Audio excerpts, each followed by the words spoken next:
নগাক চকু কিন্তু ফুটুৱাই দিম। নগাক আমি হকিয়াই দিছো অসমীয়া যুৱ মঞ্চই যে বাৰে বাৰে আমাৰ অসমৰ মাটিত তহঁতি হেমচকু নিদিবি।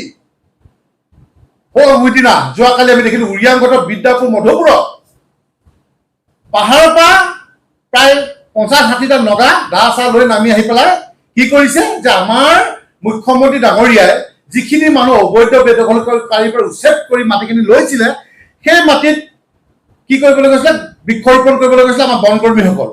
আৰু তেনেতে তেওঁলোকে দেখি হেন চকু দি পেলাই তেওঁলোকে দৌৰ মাৰি আহি দা কথা লৈ পেলাই কৈছে কি এইটো আমাৰ মাটি বোলে, ইয়াত বোলে তহঁতি গছ পুলি ৰুব নোৱাৰিবি। লাজ লগা নাই?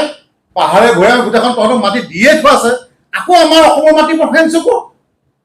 সেইদিনা মেঘালয়ত দেখিলো, সেই যোৱাকালি দেখিলো আমাৰ উৰিয়াং ঘাটত, তাৰ আগত আমাৰ মৰিনীটো হৈয়ে থাকে। গতিকে নগাৰ লগত আমাৰ এটা বন্ধুত্ব মানে ফ্ৰেণ্ডশ্বিপ যিটো আছে সেইটো কিন্তু শেষ হৈ যাব, আমি চিন্তা কথা কৈ দিছো। ধৈৰ্য ধৰি আছো। মুখ্যমন্ত্ৰীয়ে এবাৰ আমাক কওক যে যা তহঁতি আদেশ দিছো বুলি কওক, 1 ইঞ্চি মাটি এৰি নিদিম নগাক। মিয়াক যেনেকে দৌৰা খেদিছো নগাকো কিন্তু খেদিবলৈ কুণ্ঠাবদ্ধ কৰিম আমি। স্পষ্ট ভাষাৰে কিন্তু আজি সংবাদ মাধ্যমৰ যোগেদি কৈ দিছো।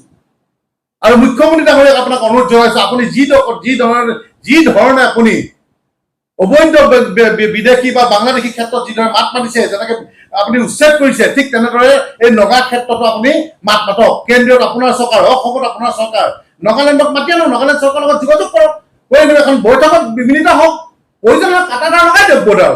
কিন্তু বাৰে আমাৰ মানুহখিনি অত্যাচাৰ কৰি থাকিব, এইটো কেনেকুৱা কথা? গতিকে আমাৰ মানুহ তালৈ যায়, তেওঁলোকৰ দৰ পৰ্যন্ত মাছৰ বা মাংস বা সকলো যোগান ধৰেগৈ তাত।